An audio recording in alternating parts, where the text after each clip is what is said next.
Come back, Peter. Come back, Paul. Yeah, go chamba. Oh, there are two beautiful blackbirds sitting on the wall. Why Peter and Paul? Kama ya chafi Igbo boy, chọba afa ndị ọcha. Ihe na-akọcha ala bụ nkefa. Oh, ọ na-ewute. Ncheta anyị na-echeta anyị na-ewute anyị rinne. Frank Small, Ani Eze Nkwele, okay. Cletus King Livingstone, Christochi Samuel Okoriba, Anthony Wiru, Henry Ndubisi, Golden Isioma, the best cotton. The best cotton. Kebe na ano. Aba kebe. Eni di ekwunyago n'ọkụ na Dr. Ken kefe na-eme Bangdon. Mgbe enwekwa product ị chọrọ ka ụwa malụ igwe anyị ka na anyị na-elelu mpụtụ ji na mpụtụ enwere ọnụ ose. Ogochukwu Emmanuel Samuel Okoriba, Akụ Ezu Ụwa, Bangdon, Jidofo, Sapuluchukwu Odidika, Obayemi Francis, Ifeanyi Chukwu Beni Igbandugo, Ifeanyi Chukwu Ofokaja, Ichie Ozochukwu, Jidofo, Emmanuel Orazuluba, Kuyaken, Ajibo, Bangdon. Right. Aneke Emeka, Ona Kadenza J, Adijo Elonje, Moshiano, Victor Elozonachukwu, Party 54, Dozie Greg.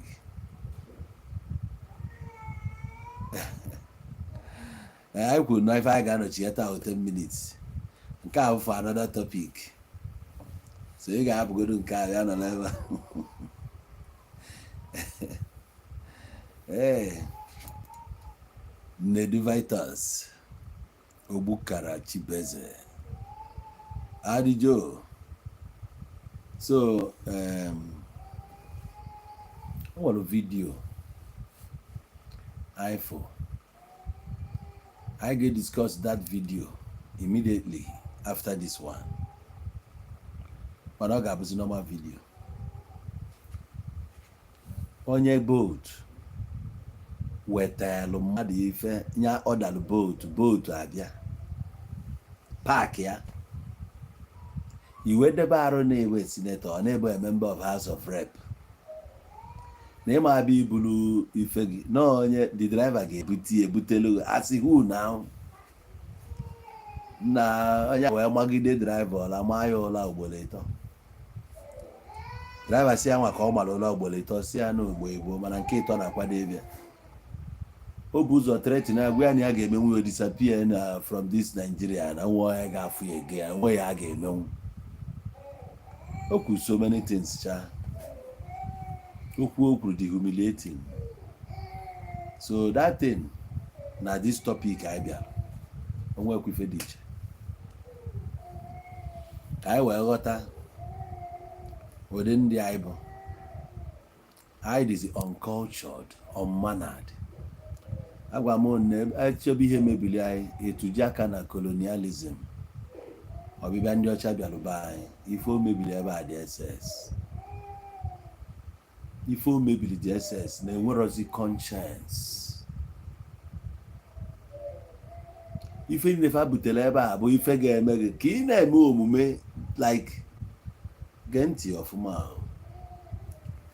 Mgbe ọbụla ekwuru okwu colonialism iwe sị na-elikiri colonialism ma ọ na-elikiri ya mana o nwere pati like ma na isi adịrọ gị mma. Ife police na Nigeria karịa ife anyị ga-asọfa ma ife anyị sọfara n'aka uncultured and unmannered people. Police terminate go life ndị mmadụ, especially young people. Ị na-ajụ maka na ebunyelu fe egbe. onye nyere power anụwa ada exercise dị ya etu isi exercise and ife akọwa na ebe abụrụ ife bụ police bụ for gịnị for peace and orderliness o nwere ihe ọzọ ka ife ị na-agbalụ mmadụ egbe kedu ife ị na-agbala egbe institute niile ndị ọcha debechalụ be anya o nwero nke dị favorable to us. oke ofu onye na-eme ndị mmadụ obi aṅụrị Igbo ja since this guy nwụ onwebe anybody especially ndị Enugu onwebe onye pụtara sị yes na ọnwụ that guy na ọ dị mma na ọ na-eche oke onwe ya na ọ na-emebeka he's a very stupid man, he deserve it. Afunụrụ m ebe niile make post that guy, afunụrụ m ebe ekwu negative thing about that guy. And I go na onye a na-eme ha obi aṅụrị especially weekends. Ewesi na agwụ onye a bụ one out of many egbu na Igbo under onwere ihe na-eme maka na onye nke a na-akụ egwu ka eji wee na-ekwudo okwu ya. A lot nwụ n'aka ndị uwe ojii ana onwere ihe ekwutere ya ruo taa. Ọ bụrụ na this guy onye Uber anụnwa enwere courage gbanye ihe a na-eme n'ọkụ na-record that man because all right ya mụ na gị n'ọlụ mama idewo comfortable enwere right ịrekọdụ maka ada ama n'obodo oyibo a na-erekọdụ ndị wepụtara anyị kamera a na-erekọdụ ndị nyere anyị demokrasi a na-erekọdụ why na amaghị erekọdụ ihe na-eme around me here. Onye be anyị nwere obi ọjọọ ọ bụrụ na obi dị gị mma na ya sị m gaa n'iru rekọdụ ihe ma gị rụọ ọrụ. Ọ bụrụ na ebu polisi baje into my house enwe nte rekọdụ gọọmenti asị ya gị bịa gbuo m if kama ọ bụrụ na asị gị bịa pụta m ọ bụzi a na-ebe ekpo m ekwu nna m agba eso gị ọ mgbe a ka ị ga-use bezi force abụkwa na ya aka ọkụ egbe ọ bụrụ na ya aka ọkụ egbe maka ịgba na egbe a kịta na ọ bụ onye arụ na onye anwụzi akịrị ife ị ga-akọ ọ gị bụ jọji ga-edecide ma onye ọ ga-adị ma onye ọ ga-anwụ. Everybody nwere second chance. Ọ na-abụ abịa ịkpụrụ mmadụ agụọrịa right ya first concerning ihe a na-eme kịta weda ma ọ ga-abịa ma ọ na ọma abịa. Ife a na-agwa gị bụ that ka ịrapụkwa isi na force ga force ya ka eji agwa gị that you have the right to remain silent. Ha na-asị gị mechie ọnụ mana na-achọ ịgwa gị na ọ bụgoro na iche ikwu okwu na right gị. Emamịna polisi ebe ịkpụrụ gị ọ na-ekwu enu na-ekwu ana na-ajụghị ajụjụ isi na nga ya ekwu anything all right gị o nwere ga-agbawa gị ọnụ mana polisi be anyị ya agụrụ gị right ya kụọ gị ihe n'enu ya gwa na ọ na-agwa gị okwu na iche ikwu okwu ọla ga-ajụgodu ada onwe ya ga-ama ọla BP ya rise ọnwụọ onwe ya ga-ama ọla ahụ feel humiliated yetego onwe onye ga-ama ọla ahụ o mesị ọ ga-ego revenge na mmadụ niile chere onye ọbụla ka ị ga-eme ife na free. N'ebe ọla agba na England yesterday Manchester United na West Ham ụnụ ọmara refri gburu bọọlụ ahụ na ọ nakwara bie n'abalị ọ lahụrụ bie bịa gbuo ụdị bọọlụ ahụ ọ bụrụ na n'Enugu ka i gburu bọọlụ ahụ ọga ịma ebe ihe nweta onwe gị na ọ ka mma na-echi onwe naba Akwa Ibom ebe ya ala. So ndị na-ewetara anyị ụmụ ife a niile ma futbọọlụ a ma ha niile ha wetachara ya na-egosi ka ha si eme ya. Ebe ịkpụrụ m enwere right na m aya ekwu okwu a na-ekpụ m eje abụkwa na m aya anatazi. The only thing ị ga-emede bụ aida na-ekụrụ m handcuff maka ma emede ka ọ ọkpọ n'ụzọ ma ọ gba ọsọ anyị ruo na steshọn ekoghapụ m ya. Ọ bụ na my stubbornness ga-emegidezi m nke na abụgo threat nyelụ ndị mmadụ enwere ike kụjisie maọbụ ebe a ma ọ ma eme anything ka e wee mee ka achọ na-akpụta na kọtụ na ndụ maka na m ga-eme apịa na kọtụ all right m kọtụ a bụ for public ọ bụrụ private thing ọ public mpụtazie di a ajụọ m ajụ ma asatazighị ọnụ m ebu na m nwekwa ike maka ga-ajụ mma apụtara ebe a without lawyer na a ga-enye nwekwe m lawyer na nke a bụ right m they can assign a lawyer to me state lawyer yotago mbịa ebe a na-ajụzi m na ma ọ bụrụ okwu na mụ na nnukwu ọga na-ekwu ya ga-edecide ma nwụ anwụ ma mma dị ndụ mana Naijiria ebe a polisi ga-edecide onye ga-adị ndụ na onye ama na-adị ndụ. A member of House of Rep wee na-threaten mmadụ na-asị ya I can make you disappear. So ọ bụrụ na ị nwere ike ime o disappear and o nwere ga-ekwu ya ifugo na anyị na-ekwu na many people na-disappear na be anya. So kedu ka anyị si dị sure na ọ bụ people like you ndị bụ the high and mighty? Who are you to confront a policeman? Who are you to confront a politician na Nigeria as it stands now? And etu ọ gwara ya ka ọ dị he can make you disappear. And ọ ga-emenwu ya ịma mmadụ na-disappear na be anya steady. Nonso Nkwa ebe ka efere today. Nonso Nkwa is not with us in this society. As na aka ji ya mụrụ ya just like that. Just like that. Since how long now? Ọnọdụ ya. A certain man from Lagos who bụ eze ndị Igbo na Amafoluku kwuru okwu abịa kpụrụ ya since ya emesịa the election bịagide wee ruo taa afụbeghị ya anya. So ebe a bụ ebe law na-adịrọ active. Enwere laws ma ọ dịrọ active. The only person a na-exercise ya bụ onye nwee connection. Otu a Maazị Nnamdi Kanu nọ n'ime ọ bụ na aka siri ike from ana Igbo adịghị na ya bụ ihe Nnamdi Kanu ka alịpụtago since nwere ike ya aghọta nke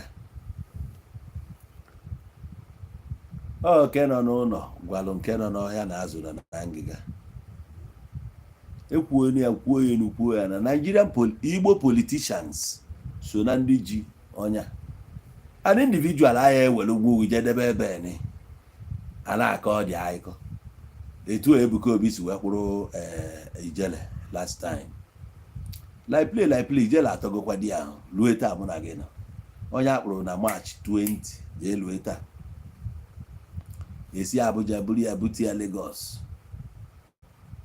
ya na-eme ya bụ na aga m emenwu gị ya kedu ife imenwu a ga-waste time gị dị ya emesịa finally asị ka eme peace iwọchị ị ga-afụ n'onwe oge eburu Matias abịa buru Matias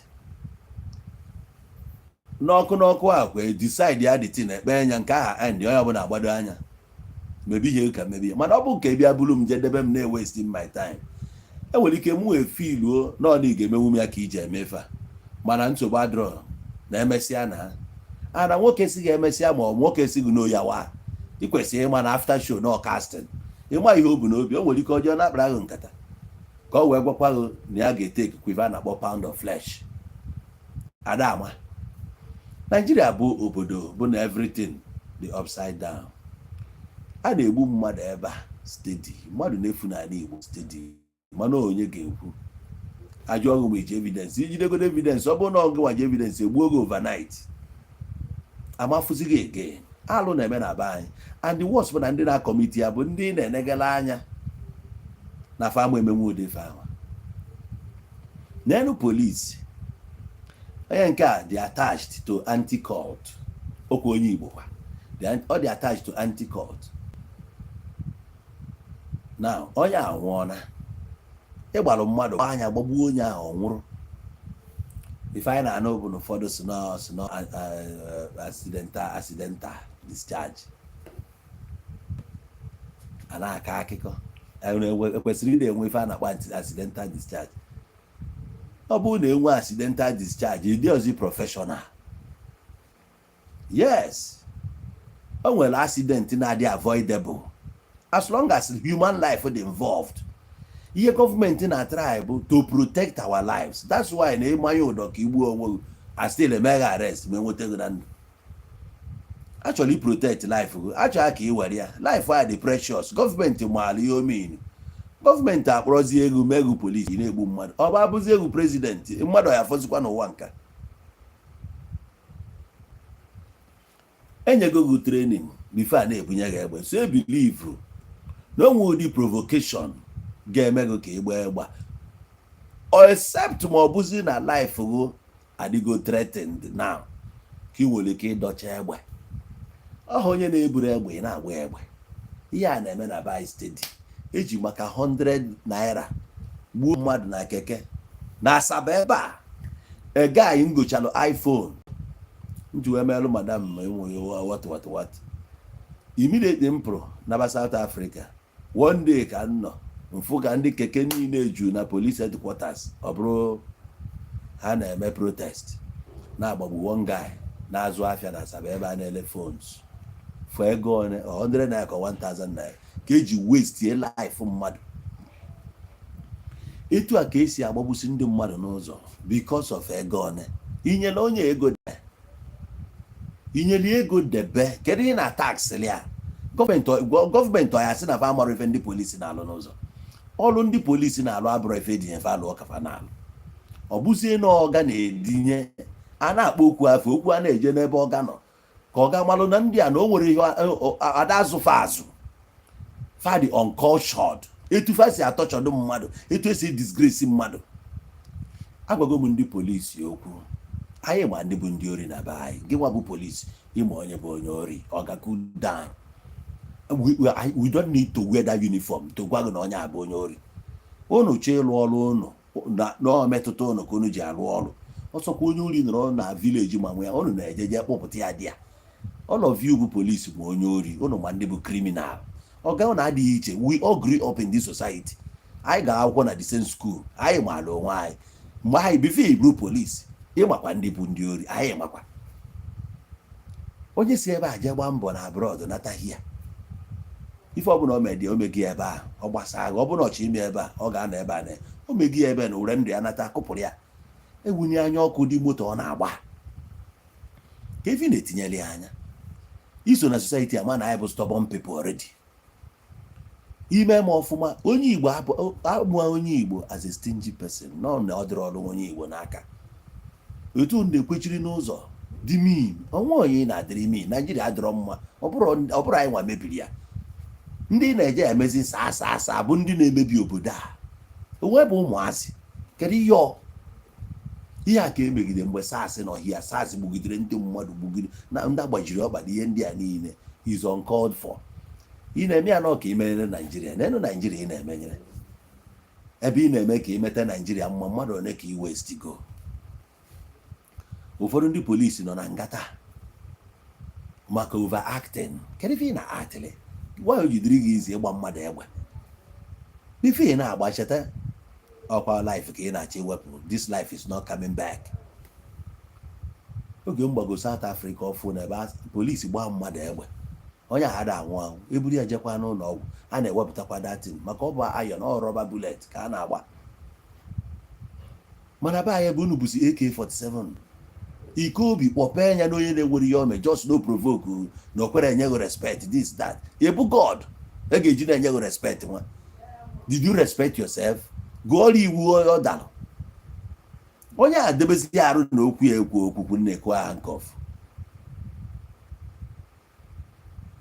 ikwu aha nkọf otu a fonu dị rekọdụ onye gị nwa bụ eke rekọdụ onye a gosi na onye a dị very stubborn iprove ya na court karapụzi ihe a na-eme onye Igbo bulu ọwa pụta fụ onye eke domanya na onye eke anụnwa bụ a good person nna ana m amanya aka welu nye ISIS nna agba eke niile n'ebe a nwa m o nwere nwa mma na onye eke ebe ọ na-anọ kwe ma second Niger bridge ịgbadata second Niger bridge ka ị na-eje ọba o nwere ndị eke na-anọ dị ya o nwere one policeman ọ dị oji onye Hausa the man dị very good onye ga-anya bifo na-eme ya ọsịghị obi ya gaba obi ya gwara ya na ọ bụ n'iji na ị ga-enye ya ilegodu dị man anyị go like am ode enwe nsogbu so mpụta mgbe ọbụla ana m efichi ya ọ bụ ụbọchị m si Asaba na pụọ n'ọba ebe Grondvik onye ke maka ya bịa nwe go slow a na-apasị ndị mmadụ ma na-ebịa ekwuo tait si mgbe o rutere tara m ruo ebe a onye ke ọfụ nọmba m Lagos ọsị m nwoke o nwezikwa nke fọlụ gụcha adị m echefu okwu echefu ọ dịgo nọmba m anya obi ya gwara ya nọ Lagos ka m si anata zi ọnwa na onwe onye si Lagos nata ana Igbo ahụ na-afọ adọkagidego n'ụzọ dọkagidego difiri ọjọọ nsị m o nwezikwa nke fọlụ gụcha nsị a na-arụ ọgwụrụ agwọ sị m bịa jebe mụ agasịa na-anachiata pụta ebe ahụ ịma nnọọ saịdị a ka ọ nọzi ana m anachi ya Ọnịcha ọ nọ saịdị ndị na-eje mgba birikiri kpọbịa ọga bịa ọbịa nsị ọga anyị na ya jide n'ọmụ bụ onye eniu ọ sị ụlọ ha dịrịgo mma nwanne m nsị anyị polisi dị good dị jovial dị friendly ị ga-enweta a lot ihe niile abụghị ya mgbakasị arụ ma ịkọjibi imi mpụta mfụgụ anaghị ama n'ebe eke enwere ike onwe information ị ga-enweta from me ihe ọbụla a na-ekwu ebe a ekwu ka ata ntụ ihe ọnụ mgbe ị dị friendly ị ga-akpanwu nkata with people ị ga-enwetenwu information ị chọrọ inweta ị na-edi dị friendly mana enwekwa gị n'iru ọrụ ị na ọkwa amakwa na ịnọ mana ọ ga-ekwuru na na-eji ekwuru ebe na ọhụ nwa onye sendịrị gị ebe a ihe niile ekwuru ebe a nwere ihe ọstọpụ na Naịjirịa ọstọpụ ha ndị kidnappers ha na-ebu ọstọpụ ndị ọnụngo mmere ha na-ebu ha na-eme kosidi ya ọstọpụ anything so ebere ekwuru anyị chere na anyị ka ị na-eme good hapịa na afụfụ amụra gị anya anyị na-ayakwa nke anyị na-aya ọ bụrụkwuo nke nwa o wepụ na onye na-akụ egwu kụburu egwu kụcha asidenti ya ewee megide ya wee bụrụ ebe ọ nọ asidenti ya eru ya na ndị otu accidental discharge esi anọ ka ịkpọpe ya n'ọfịs ụnụ a gbara ihe niile efuru n'ọfịs trap ọ wee bụrụ onye nke bụrụ iku egwu enyo ihe enyo ana m achọ egwu ụmụ Igbo na-enyochi anya ihe a dị politikal now gọvanọ ndị Enugu steeti bụ gọvanọ Peter Mba esendigo delegation ma chief of staff ya ma ndị onwe ndị osendị ha gaa na family the guy nwụrụ anwụ meet a family fụkwa senior brother ya so the governor ekwe ha nkwa that na justice ga-take replace na case ya na fama sweep ya under the carpet you watago nwanne ya nwoke asịkwa ya thank you gwakwa that na ha laikiri na obi furu ya etu gọọmenti si wepụta onwe ha na ihe amen since ya ome mana akọwalụ gọọmenti ada ama na onye a nwere efe amụtakwukwo nwoke na-abụ mụta ofu nwaanyị jidekwa nwaanyị so isi mmadụ nọ ka a na-ekwu na ka amarụkwa na a ga-enwekwa ife a ga-eme about it wee na-emekwa investigation ha maka na investigation si ya aga so ọ bụrụ na ndị uwe ojii na onwe ha ekorogodi nwa amadi debegodi ya ebe ọ ya anọgodu ka ha wee na-emezi their own investigation mana ebe investigation enume ya ni one thing bụ real na onye nke anwụgo ozu ya dị na mọchụarị enwere ike ụbọchị anyị akwa ya na gọọmenti eweta ego akwa onye nke ọgaba na gọọmenti ọ bụrụ na a ga-ewetakwa ego kwa onye a ma ọ na-aga investigation enwere thousands ndị enigre in the last 1 year a na-emebe investigation eswipụrụ under the carpet ọ na-aka mma mgbe ihe ji wee rụzie nnukwu mmadụ arụ ewe jubes adị m sure na dịka m na-ekwu na iruo na ọgbaru ruo na anam ruo na nzam jee n'obodo dị iche iche ị ga-afụ ụgbọ muvru na-enwere onye yi life jacket na ya gọọmenti nwaanyị ji agba nkịtị a na-eche mgbe mmadụ nwụrụ oge a na-eme ya bụ maka na junior pope nwụrụ wee gbalụ na a na-eyi life jacket gị mere eyi ya life jacket a sị na nke nwaanyị o wesi ebe a bụrụ production onye bụ onye izi bụ production je ebe a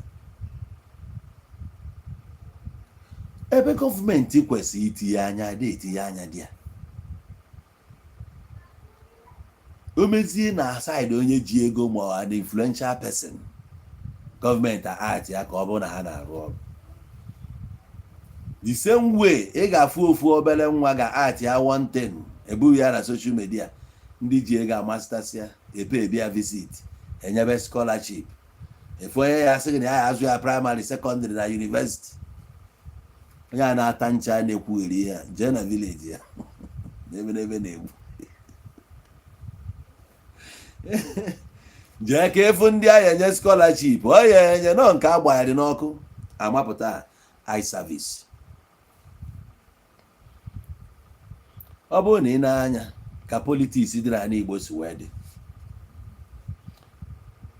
o nwere mgbe ọlụ dị, o nwere mgbe anọkọta n'ala Igbo ebido na-agbalịsi everywhere, na-amụ police station ọkụ, na-agbagbusi ndị polisi ya nya ebe niile, asị na ndị gịnị unknown gunmen, ọkụ a na-enwu, ịnọkọta ịnụ na je na police station dị ona na-agbagburu ndị polisi ma ihe ọkụ, nya vidio ị ga na-afụ bụ horrible videos. ị nwere ike ịfụ ndị polisi isii agbagbusiri, polisi ịnọ agbagbusiri, ịnọkọta ịfụ ndị amị agbagbusiri, etu a anya na-ebe ọnwụ gburu Alhaji na onwete alabajeri na-efe amadị egwu adị n'obodo, a na-asị ọnwa ka udo dị, ihe esi n'Imo steeti cross Anambra steeti na-ekwu ọgbago Enugu steeti, mana ebe ya na-anụcha ụdị akụkọ a bụ saịdị Abịa, ejighị ike anụ ya nọkọtazie ọrụ nke a adajụnata. Ihe ọzọ bịaziri bụ ahapụzie ndị polisi na ndị politicians abanye na normal civilians, mana civilians na-emebe. Ọ bụrụ na ị na-agba Highland onwe nwere time RS 300 ọ ga-ajebe ebe ị na-eje, ama ndị a na-achọ nwa bụrụ ES 350 RS 350, ịma na igwe victim venza ya ịtọrọ atọ a na-etizi ọnụ na Benz, nke nwa bụ Benz ịma na ga-ebu target. Otu a ka esi na-eburuzi a na-eburu anya ahapụzie police station, ị na-ezi anya ịfụ na for some time na-ada agbazi ndị polisi. Otu a ka esi ekuru a na-emekwazi ebe aka attention shift, ihe niile a na-eme ihe onwekwa ihe gọọmenti mere about it, onwe ihe gọọmenti mere about it. So anọkọtakwazie anya apụbago side ya eburukwe ihe sit at home, nke ọzọ bidokwa n'ọzọ sit at home, afụsi ebe ebidoro ma ịbakwa ihe ọkụ agbakwa ndị uwe ana obidobegokwa, maka na mgbe niile a ebe niile bịa jụrụkwa oyi. Otu aba anọkata enu na-agbara na mkpọ agbara ebe dị na-agba na-anya efu na ebe niile bịa jụrụ tụọ oyi. Ọ na-abịa ka anọkwa n'enu ya Enugu a na-achọkwa esi ka ndị mmadụ kuru ume, maka na o nwere mgbe anọkatara agbanyere ndị Enugu ọsọ a na-agba na villages dị iche iche, asị na ọ bụ ndị na-achị efi a na-akpọ. Otu a emegidere some communities agba ọsọ hapụbe ha gbofuo. Ọ dịkwa ka na-achị ikute ume apịagburu n'onye nke a n'elu ka Enugu bidokwa nwube ọkụ ọzọ, maka ihe ọzọ a ga-eme kịta bụ amụba taya ọkụ emebe mkpọtụ ka a mara ma ya eburu bịa. Otu ya mere kịta enwere ike echi ịnụ na-ada anọ na ndị eke ma nke a ka asịzie nọ ndị obodo na-ewe iwe. Ama na aghọta na ọgbaghara ha dịkwa na be anyị still. Ihe mere bụ n'obodo a ma ajụnata oyi, mgbe ahụ ọ dị ka asị na ndị mmadụ chọrọ izu ike, eche ofu ebe mụ ihe ọkụ, achọ ofu ihe na-eme ka afụ na udo adịrọ. Anyị mana onwe ndị ji ya alacha oyi, obodo adịghị mma nwere ndị ji ya alacha oyi, maka na okenye ya na-eme ihe unknown gunmen, a na-atụ aka na ọya bụ ndị a na ọya bụ ndị a. Mụnwa bịa nyoo ya malụ na n'ala Igbo na-anya ndị Igbo sịra n'aha bụ opportunists. Ọ dị ha n'aka ka o nwere nke na-eme amonetize ya nna ya dịte na-agbasa akwọta ka esi mee kọt anọkata ruo na Anambra, ma ndị na-akwa akpa ụkwụ n'ime ma ndị eti ibe gị si na university, ma ndị na-ede ede wayek, ma ndị agụ agụ onye ọbụla si na-aba amụ ya na ya bụ gị suru si ebe ọrụ nwa rụkwuzi adịrị ọrụ nwa gbaka kịta nwoze aka na-eme hude enu hude kịta ọ bụrụ onye paakịrị keke na-azụ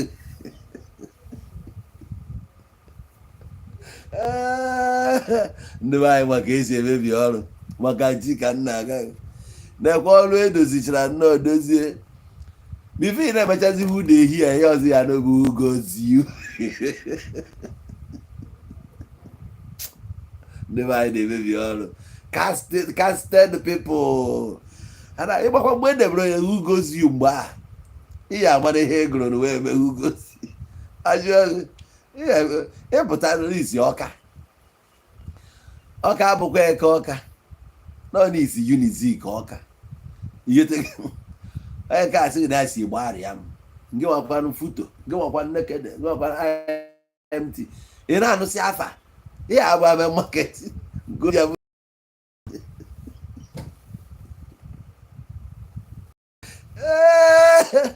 ọ ga na-eme ihe agwara m onye na idumọta agara agwara m onye na Fox Road ya abụ ya ara n'ịbụ ebe ọlụ nara ịgụ akwụkwọ mgbaghara ya na-egbu ị ga-adị fọsto ka ịgbanwe ya na kputuki na anọde skuul onye nyere gị ego high jump ị ga-awụ wee bata yunivesiti chenọ mmanya o nwere ndị nọ na be nna ha 5 years na-acha admission ebe ka ọ fụrụ admission nwa so ọha nwa onye na-abara ọnụ ha na ugozi mgbe ahụ ọbịa n'ahụ ọ gwarago na ya dị disadvantage emegide kịta ozi vidio emeghe ude na ugozi ị na-efe onye kpasịga n'ọrụ ọchịkwa nke ọkada buru helmet n'isi si ndị yunivesiti nya bịakwa mee ugozi ị na-afly kọlọ jee ọpụ iwe ka ije jee fly ya kọlọ iche na mgbe ahụ enwenyiri black and black eji ụmụ ugozi bịa kwuo ya kịta ịnegharị ịfụna na aboki ji Sizọs na-akụ kpamkpam na ihe ọ na-agụzi bụ ugozi emebisia n'ọrụ ozugbo ahụ anyị Igbo bidoro na-agba ọkụ asị na unknown gunmen enwere ndị na-amaghị ihe bụ unknown gunmen ihe a na-akpọzi ya bụ unknown gọọmenti awa fọm na nke ha kwechirisi ike ikwesịrị na unknown gọọmenti ọ ya ka a gwara agadi nwaanyị na agadi nwoke na unknown gọọmenti ebido ribezie ya na villages na wato yi sie na ego ole ka eji ere ntị ya onye jekwa rentịrị sie na achọ pọmpụ anyị rentị tanụ nke izili abụ na onye mara nke mpi obupụta onye mara nke mpi ọ bụrụ nke nwanne ya debere pụọ okonukọta ya agha ihe niile bụ o nwekwara nke anyị esupa anyị n'elu ugbo na-abụ ya si mezuo onye amụ etipa eche egbe gba ya na ka ọ daa tutasi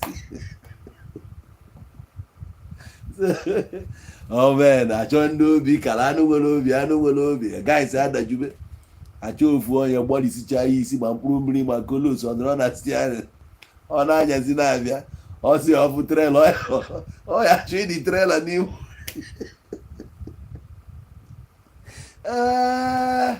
anaghị eme ekichi ọna onye ahịa anya ha anya ga-abụ onye hugozi ya ss moral ka ọ ya bụ eruo n'iru ọrụ ihe ọya na-akpa abụ ajentu ọ ya afụchakwa goto ọmagorie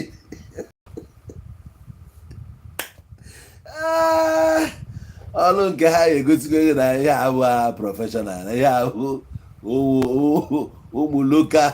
ụmụ loka jiri ọrụ a ka m na-agwago ha chọọ ofu ukwechiri n'ụzọ na-alụ dị ọrụ ihe ejima n'ọlụ ka ebe ha na-achịchasịkwa anya na ebe ahụ ama ma onwe ndị bele ebele na-erekọdụ ya ihe ha na-amachi ụfọdụ na-ekwuchi okwu a na-erekọdụ dia voice ihe ejimakwa bụ na ọ hapụzi ebe ahụ ati ihe ha bịara ejebe iji ime fim rezie mgbe a eji ya agba ọsọ na-ekwe jiri ihe aka ya na echi nụ na-ejidere ndị a ha ewesicha nke ha ji ihe a bụ loka ọrụ ọ bụ na onye gbagote sendịrị ọrụ eme ka ya resources available so ihe a ka ndị a bịa na-eme m nyoo ihe asị ndị a n'ala Igbo a na anyị makwa ndị be anyị ọfụma ahụ, na anyị ma ndị be anyị ọfụma na ọ bụ ata ka ori bido na ori adịgo tete na anytime ọ bụla ọ dị ka gọọmenti ọ dị porous ndị anụwa art ya emegide nchetala unu oge na-abụ ejebe afịa ịnụ na-enwe robbery n'ụzọ atọ luxurious na-abịa ịtọ tọọ ya complete bụ ego ahụ narie ọ bụrụ mkpụrụ mmadụ ị na ọ jere dị ọrụ a na-agba ego n'ọkpa mgbe ahụ oge a AK-47 adịrọnụ onye nyere AK nwa ọ dị n'ọnụ ohiro nne ma ọ bụ na a ga-ere ntịtị ya enwere ike akpa n'ọlụ a na-eje ihe a ndị nke a ga-ebute ife ọlụ na-ekwa chiefa akpagasị akpaba nkata akpacha ihe niile a bifo afa wee kunye maka na o nwere ya eje ụdị ọlụ a ma ọ bụ na enwe hope na a ga-eje sosi a na-agwa gị na enwude gị nke ya agaana so ife a bụ ife a na-akpa maka na anyị mara na egbefa ji eje ori ya ọ mmadụ mere organize weta ya ọhọ mmụọ wetara ya ana onwe nke ya asịghị na ọya nwụ ya a na-ere ntị ya maka a na-ejidekwa nke a confess ya na-ebutelu ha egbe ajọ ya egbe one ka unu ji eje asị na eke na-abụ ma eke ịtọ ma nke a ma nke ọzọ adị na ịfa juchara ya n'osu mbọ fara ndị otu ebe ncha ezusiri ya mgbe ahụ so abịa pịa highway emegide ruo dat na ha mụtakwuzie na kama ha ejeje blọkụ ahụ n'ụzọ dị nwere ike irigoro ihe agba ebe ha tiketi ha gbaa tiketi ha banye ya moto abanye ha ga-abanye na moto ahụ agaba onwe oge olu sef oluo to the point na ndị na-anya moto ahụ na-esi itikwuzi dị ọlụ yes na ndị na drivers na-esi itikwuzi dị ọlụ emezi alụ escort egbe mgbe ụfọdụ a na-agba escort ka e wee hapụ inwe na ejikwa struggle ụmụ nka agbagbu escort ezuo mmadụ niile n'ime moto oriri ana ndị na-abịa abịa nwee information na ndị ori nọ n'ụzọ onye ọbụla agbafusie ụzọ adịzie tọgbọlụzia ndị na-abịa abịa n'ezie afọ na afro moto na-agbagote n'abalị amalụ na robbery dị onye ọbụla paakị ebe ọ nọ ụfọdụ zụchakwalụ pụọ fụkwa anọda nọziri ọsụ kwụrụkwa ebe a zubekwa elodu ego wa a na-eme ya na-akpọzi ya ndị highway robbers ụfọdụ ụmụazị be anyị ụmụazị na-enwere ihe ha bụ sef ejerekwa gangikwa onwe ha join kwa banyekwa dị ọlụ o nwere one certain year one guy bụ ke moto bụ wee nata ọ dị ka Lexus 300 RS 300 oge a ka o bubata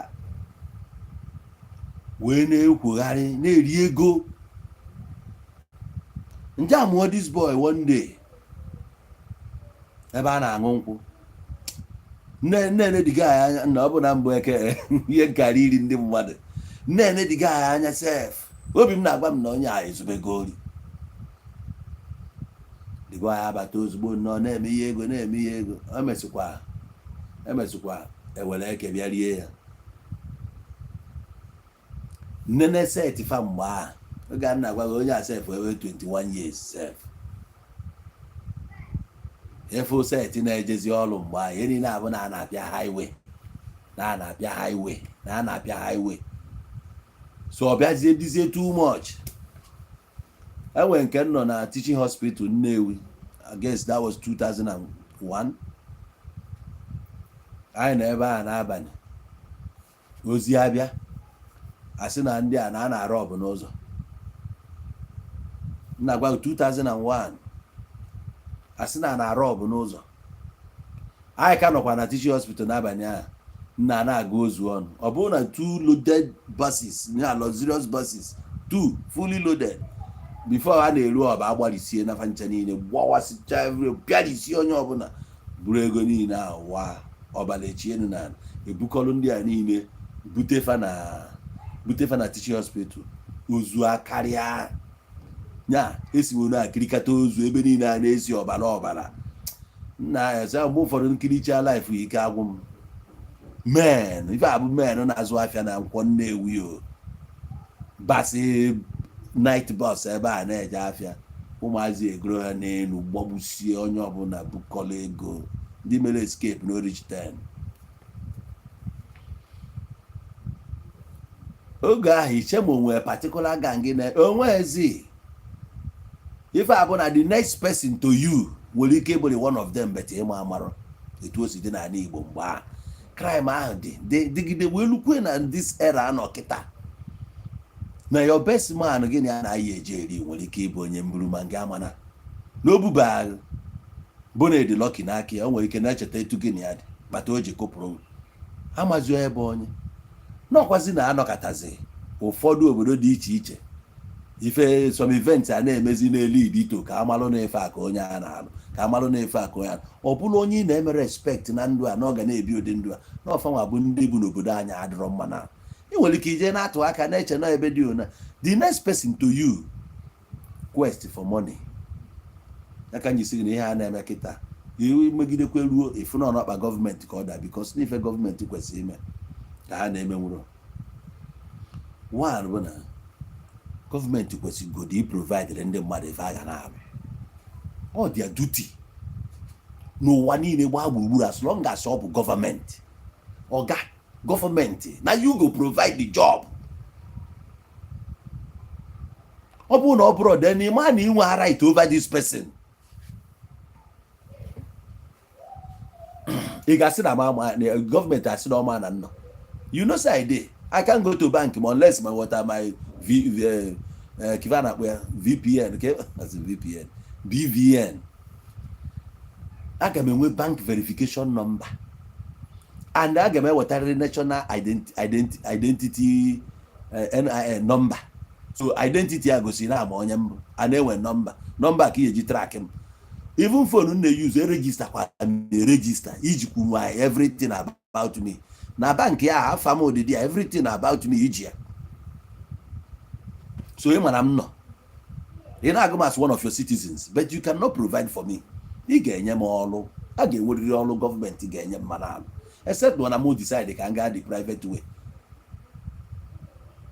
no more defend for myself and I know me emekwa ya gọọmenti self na anam tax because of it so gọọmenti mana nọ why n'ime provide ndị mmadụ ọrụ so criminality adị n'obodo kịta na ọ na-eme onye ọbụla affect one by one maka na enweghị ike anyị na-ekwu ịma na nwanne gị na-ezu ori causes niile a na-ele ọ na-abịa to your family nwanne nwere ike ọ gbagbuo na mmadụ somewhere ma ị marọ nwanne nwere ike mmadụ anwụọ n'aka ya ma ị marọ and cause ahụ si ya oge elughi arụ one way or the other onye anyụghị anya ọzụrụ azụrụ ofu aka lụta egbe na ozu aka niile ọnụ enwezi conscience na ala Igbo you know why ndị ọcha mere ka ịghọta na Jehova nyere Jehova analụgo onwe ihe ọ bụ a na ị ga-afọ gị na investigation ị na-eme investigation ọ mezie ka ọ bụrụ na ọ bụrụ onye agburu onye ka investigation apụtazie ka a sị na onye achọrọ okwu emesi investigation ka ọ bụrụ na onye achọrọ okwu onye na-agụ egwu bịa achọ okwu and so many other people egbusi n'ala Igbo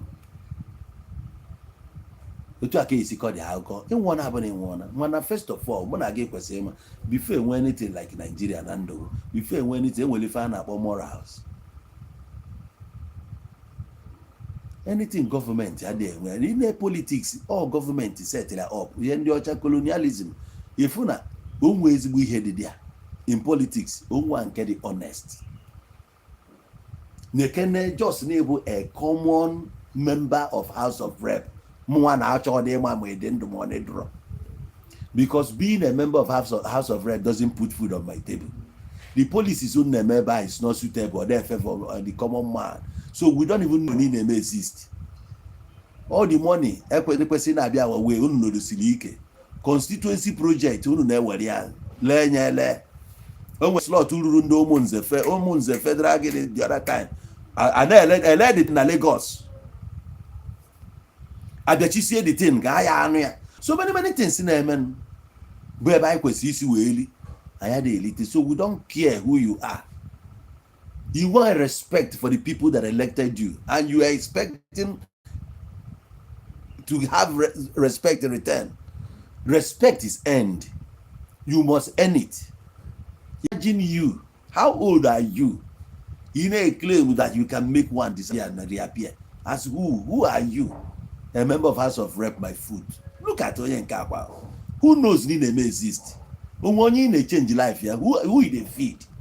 Even presidents never even brag like you. Can't I say you can do this, you can do that? That guy self ever go display the highest humanity. He took everything.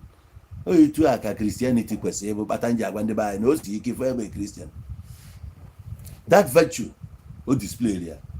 You slapped a fellow man like you without provocation. And again. Without provocation. Even your wife now young from inside. I brought your housemaid, you brought your boy. He's not your servant. He's an Uber driver. Come and get your stuff. Yes, you must come and get your stuff. Come out, get it. Who do you think you are? Go abroad, a full president of countries. Abroad, Finland, my Iceland, but some of Norway, India. If you have a bicycle. Now UK, former Prime Minister UK, on bicycle, on a bicycle. On a bicycle, John. Abia here, we see no Prado in a poor country like Nigeria. With a Bulusia SUV worth of millions. You not brag, something you can't even make on your own. You are sitting on the people's resources. You not brag. Who do you think you are, my man? You can make someone disappear, and your own life or the guaranteed. What is the guarantee you can wake up tomorrow? This guy want to get accidental discharge, yes. But in the morning, even while the music was on, he never knew that would be his end. That's how it is. You are bragging. Where is Ifanyoba today?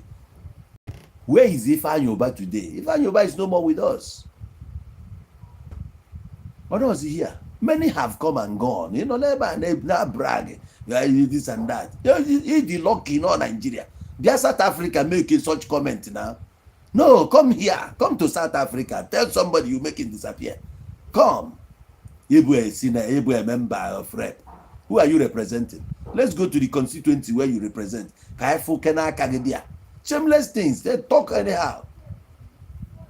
You can make him disappear. Nothing will happen. I don't blame you. You make such reckless comment and you go scot-free because you are in Nigeria. Enter plane. Come to us in South Africa. Come there. Come to the street. Make the same comment. Thereby, man. If you see yourself, you no go like him. You no go like him. Join the buy now. Many have gone there now. You don't make such reckless comment abroad. Now South Africa. Come there now. Bian, what visa come? There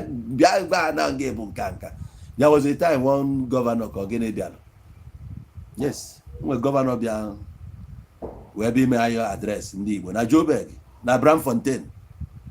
I disgrace here and I said, when we can be disgrace here, who be you?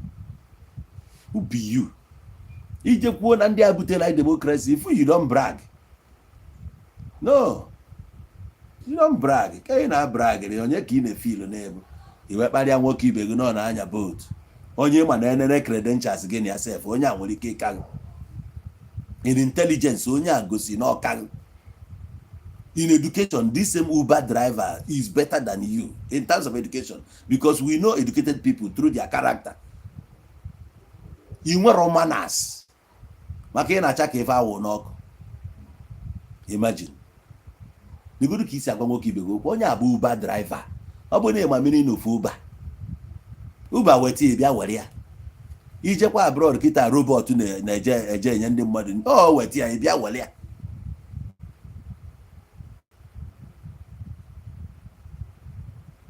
I have an Uber. Before Uber, you be Nigeria, or you go to other countries. I boost on will taxify. That's out. When we Uber. Uber self ebe ka ị ga-afụ Uber dị iche iche enwe Uber black nke a ka ị ga-afụ agba moto buru ezigbo ibu ya moto gara n'ezigbo ọnụ mana ị ga-abachali ya at price dị anya mbọsị nche ime ọkanga nchọ na BM a na-eto ezigbo ogologo Uber black ọ tụọ dan na mụ emere ọkanga m na ọ moto eji agbacha taxi na abroad ka unu ji emesi ọka nga ebe a na-eklem eje na garaji gị na ọ bụrụ ịdọbara prado na abụ ma ebe a nwere eji eme iche na eji SUV eme ga na abroad a na-ama ọwa abụ ka SUV uniform na-amachagharị onwe ihe imenwu ọkwa ya na-enye gị ma alawansi dị iche iche chụọ ego ka nwoke na aka ife ya achụchata anwụba ya acha agha na echa red by force na-amachagharị anyway nsogbu adịrọ trust Nigeria na kpefu ife a nwoke ame anyway anyị ka ya ekwu okwu ya ọbụbeghị na so ife na-eme bụ ka gọọmenti malụ dat na anyị na-endure so many things n'akafa all their responsibilities onwe nke ha na-eme but they are expecting the poor masses ka ha mee more. Police that is supposed to protect na-ewezi life ndị mmadụ no matter your investigation ọ bụla ọ ga-agakwa the way ndị ọzọ si ga yes highest atụọ ya nga bet ọ ga-enwe life ya a ga-atụzisi gbagbuo ya agbagbuo ya kịta ọbara uru anyị akaụntụ 2 losses agbagbuo ya kịta onye akwa ọnụgo nwaanyị kwa oji ụmụazị onye ga-afụ maka ụmụ ha is that what we want?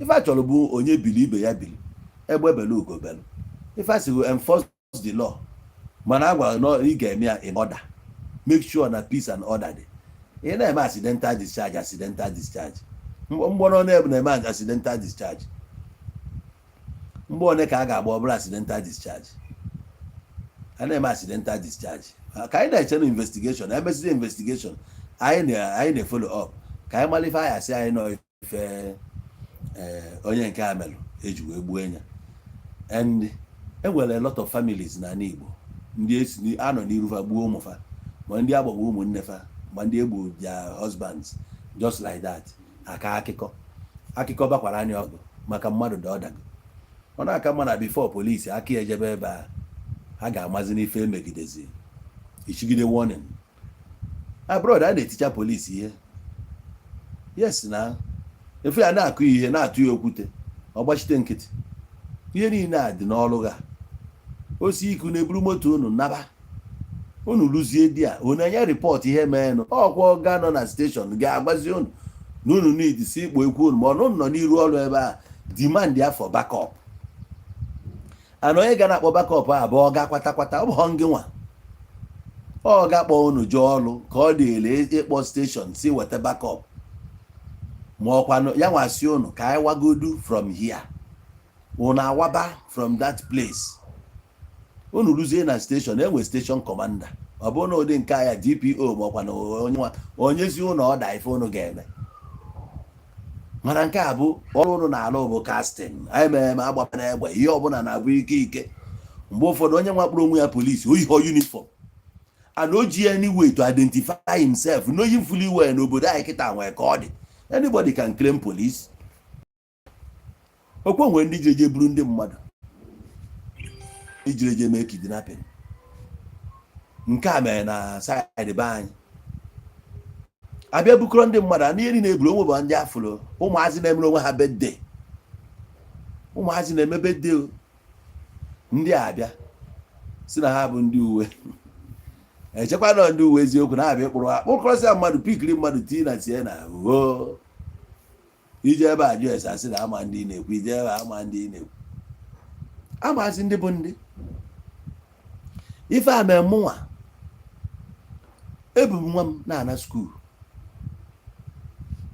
anyị wepụta ebe nwa ndị a ikwe black and black ha tụọ anyị down itu akwụkwọ ọbụla ha chọrọ m were anya enyekwunye original my driver's license nna emegikwa na anyị ga-eje station jesi ime gịnị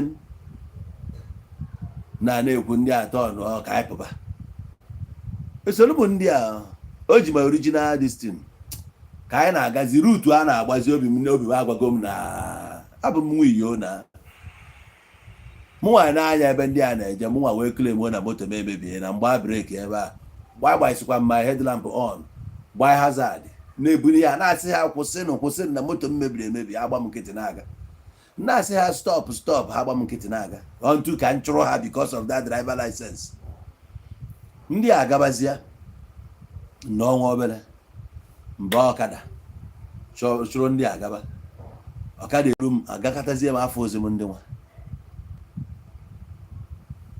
achịghata mba nchọba police station o nwere police station mba na police station ndị a dịsịa so reluctant nna asị ya n'ọkwa bịa iweta rịpọtụ ya ka ihe na-emezi abakwuru m mba di ya mfụkwa nga ya sị m na ka ọ ga-abịa mmiti ọ gaghị sị na afọ bụ ụdị ndị a ke ndị ya nkọwalụ ha kọwacha ọsị na ya bụzikwe agbakwa saịdị nwa mana from that place ahụ police station ahụ dị ịgasị anya ime ihe niile mbụzi ịkpa ime ọhịa onweghị ezigbo ụlọ dị dị ya ịgbago otuko ụdị ụlọ ị ga na-afụ ife dịka na Bayelsa ma ọ some parts of rivers ebe anyị ga-apụta ọ bụ sensọ ịgba mmiri zoo mmiri na-abacha n'ụlọ fa ịmago ụdị ebe a etu a ka ebe a dị udomanya na nsogbu ndị agakwu a n'inchi ife a ga-abụ the end na ị ga-adị surprise ebe ụdị ebe anyị na-afụ okpokoro isi ndị mmadụ nna m nwa ebugharịa moto m bịadi ya ọkụ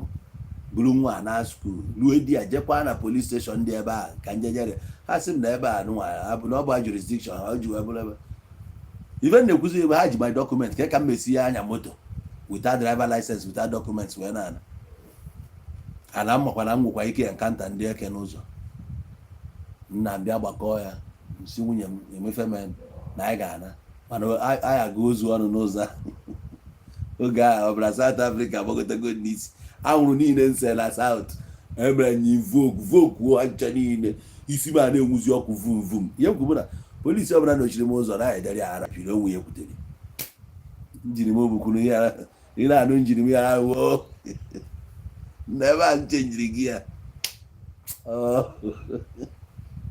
o nwere ndị nke m fụrụ nke nwakwuo na ihe kwuru n'obi m ihe abụ my number one victim ọ naghị afụ na moto adị redi usandụ ịgbatata too n'ọwuo ahụ ọ na-asa na-emesi ike wuo mgbe m ji abịa nnuru na-eti saịdị ahụ ọ narie ndakrama galọp m ihe niile debere n'ụzọ a na-anaghị otu a ka nsi wee nagide narịta asara and they tell you so ofu onye polisi bụ onye kwụrụ ụzọ a na-anwụ na-acha nke a nrụ ugba breki m acha dị ka anyị na-akọ akụkọ nwere nke si ya na ya jiri nye m chenji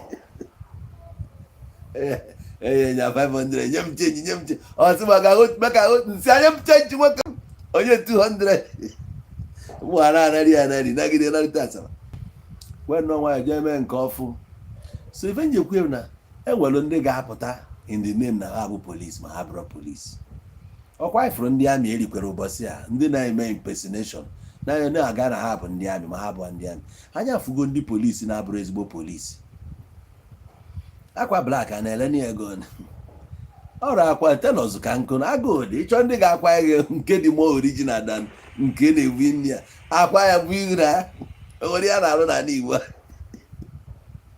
so ụmụ guys chọrọ ije ọrụ ọkwa mmadụ rere River Niger mmadụ rere airport na-adị eme exist o nwere ihe onye Igbo ama na-eme onye Igbo can do anything ị na-ekwu okwu uniform a na-achọ ya achọ ihe a na-ezu na be anyị a o nwere ori ga-abịakwudu sef na be gị na ihe a na-ekwu okwu ya bụ one ka idebe no o nwere ofe fụrụ na friji ebupụta ofe eme garị ga-erigodi ndị wee nwere ebe a na-eje ịghọta ihe a na-eme kịta ya ọkọta ọkarịbe anya na so e nwere ndị ka ya pụtakwa echi maka na ndị na-ana onwe anyị na-echeki ya onye na-echeki a na-echeki mmadụ anakpụrụ n'ime ọhịa were ebe a mere kampụ a na-ekwu bụ ọfịs na ụfọdụ aghọta a na-ekwu kampụ eche na kampụ ndị brigedi a na-agwa gị ọfịs nwee ụmụazị na-arụrụ ya ọrụ eweta infọmeshọn na ịnọ n'ogbe etinye afa ga chọba nọmba gị weta ịnọkọta akpọ gị na a na-akpọkwụzi na fon onwe nke a akpọ gị na fon a na-agwa gị na ịma anwa na-ego mgbe egbe ego ka ihe etu ha nọ na-eproteti unu ị na-ajụ nna onye na-eprotetizi m ole nnekwa a na-eproteti m mama mara ihe aka ya na-akọlụ gị anọkọtakwa anọda set rekrutu anaghị eme nke ha anakatakwa ndị eri ịmazia ndị na-eze eze saịdị nke anyị na-ebu na o ya enwere ike onye gị na na-aṅụkọ nkwụ, nwere ike ọ bụrụ na ọya wasef ịgbafee na junction ibu oke moto ịma na o nwere ndị edebesi na junction ahụ na-ekwogharị n'ogbe ahụ. Ụfọdụ nọ asị ndị ọkada ọfanwa ga-akpọ ndị nọ n'iru gwafa na onwe moto na-abịa kịta,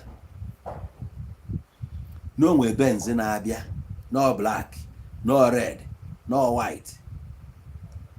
Ị na-eru like this agbakpọ ọgụ dị ya bifo ị na-eme guys esi n'ime ọhịa masịtasịa abịagodo eke ngị nwa agbụta igu na boot ka ha wee decide ebe a na-eze ama nwa ya ba n'ime ọhịa ka ya ba n'ezi, mana ihe ama na ihe na-eme bụ saịdị na isi onye kpatara na ị nwere ike ịnọ n'ofu ebe ị na-ekwu iche na ndị gị na ha na-aṅụkọ mmanya. Ịgba na ụfọdụ narị achọ ka ị ṅụọ nkwụ ka afọ ya ma ka ịra na-adụghị aka n'ọnụ ebe nke isi bata ịkọ isi gị Indonesia isi ebe a na-aṅụ nkwụ a na-ekwu ikwuchi o jiri ego infọmeshọn ọkpọ mmadụ si Lagos wee bata akwamozu ọgụ ya nwoke ka a na-akwa, o wee si Lagos wee nata wee nọrọ na nke ọyị ya 2 days o ji bata erenjie ndị ga-abịa iburu ya ga-enwe na-eburu moto na-achọ ka o tie isi na geeti ahụ ka ha nọ wee buru ya. Onye bịara na akwamozu ọgụ ya nwoke ọ ya emenụ chap gbọọ wee pụọ, ọ gba ọdịcha enyere amara ya biil ọ pụọ erelizi ya.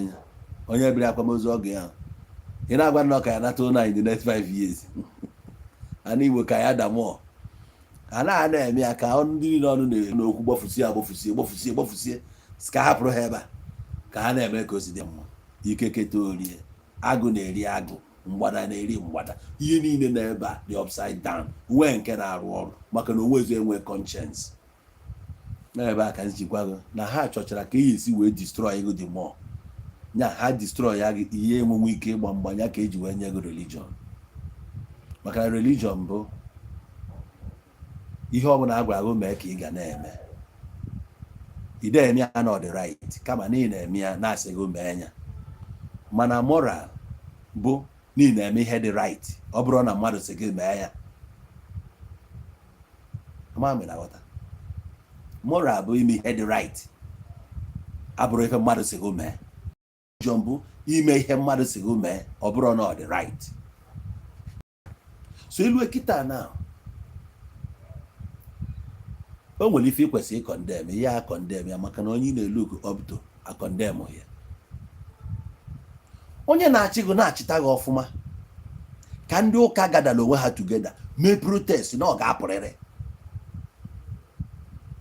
ọ pụọ ewetezi onye na-echi ndị mmadụ ọnụ n'anya anị na-echi ndị mmadụ anya n'anị agwazie ndị ụka ngwa bịakwanụ ka e protest ya na nke akazi njọ ope onye ọbụla adakpuo n'ụlọ still akara anakwa gị ihe a na-anaghị n'ụlọ ụka kama a ga-ewepụrụ gị ego na ihe siri ike a na-anaghị mmụọ kpọọ ọgụ kọdo oge anya ya ọgụ ga-ewekwe n'iwe na-enwe na ọsịrị asị a na-agwa gị na ọsịrị asị o na ya na-asị gị na gị weta 10% na aghọta adị na 10% ya bụ to limit you from if ị kwesịrị inweta at least ọ bụ na 30 ma 40% gị welite aka nye na 10% bụ to amami na aghọta ana ị ga na-eme ihe ọbụla ha si gị mee iwu ike ịkwụ ọtọ chalenji nna aka ebe na bịa ego ka anyị na-akado ya ihe ekwu nia ubi you ye ekwu ya edebeghị ka inwe fear mana ịmazi that the greatest enemy of man bụ fear. Even na Bible ọ bụrụ na ebe onye na-agụ Bible ọfụma ị ga na-afụsị ihe ọ na-ekwu mgbe ọbụla fear not, fear not, fear not, fear not. Fear not dị na Bible karịrị 1000 places. Fear not, for I've overcome. Fear not, this, that. ike ịmalụ na fear ekwesịghị ịdịghị n'ime, ekwesịghị ịdị fearless.